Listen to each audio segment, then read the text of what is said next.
Du sport toujours chez nous et beaucoup plus extrême. La Réunion accueille son premier rassemblement interfédéral de canyoning. Près de 120 pratiquants de haut niveau sont sur l'île pour découvrir les canyons réunionnais.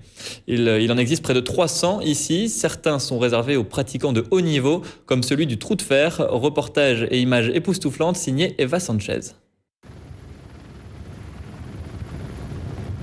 Le point de vue a de quoi donner le vertige.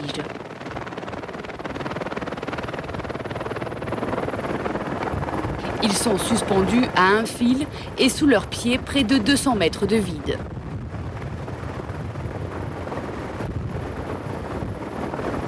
Ce sont des sorties qui nécessitent un très haut niveau, un bon niveau d'engagement, un bon niveau physique, une forme physique qui permet d'affronter une épreuve qui peut durer une dizaine d'heures.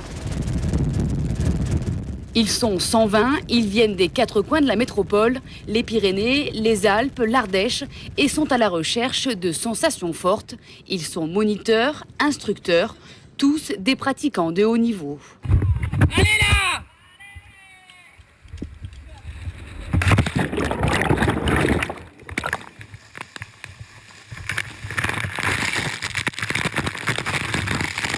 La Réunion accueille pendant une semaine son premier rassemblement interfédéral de canyoning. Au programme de cette visite sportive, la découverte de... Il y a un patrimoine tropical avec des forêts primaires, des fougères arborescentes. On a des grandes verticales qui sont taillées dans le basalte. Et cette spécificité en crée une vraie destination parce que pour le coup, on est vraiment en concurrence avec d'autres grandes destinations. On peut lutter à armes égales. Sillaos, Brapanon, Takamaka, le Trou de Fer, des parcours réservés aux pratiquants aguerris en quête d'émotion, âmes sensibles s'abstenir. Le canyonisme ici est exceptionnel par la dimension des canyons, des verticales qui s'enchaînent de plusieurs centaines de mètres, un niveau aquatique important. À travers cet événement, il s'agit de faire découvrir aux adeptes de la discipline les spécificités du relief réunionnais.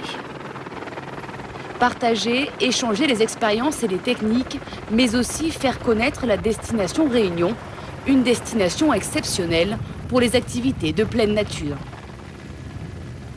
Donc c'est une activité un petit peu élitiste néanmoins, mais qu'on peut démocratiser sur des canyons faciles, des canyons d'initiation. C'est le cas sur la côte ouest ou c'est le cas sur les régions de Sillaos ou même dans l'est, il y a des petits canyons. Ces sites, souvent difficiles d'accès, offrent un décor d'exception, car bien au-delà des sensations, l'attrait principal de l'île reste ses paysages époustouflants, entre cascades, cours d'eau et végétation luxuriante.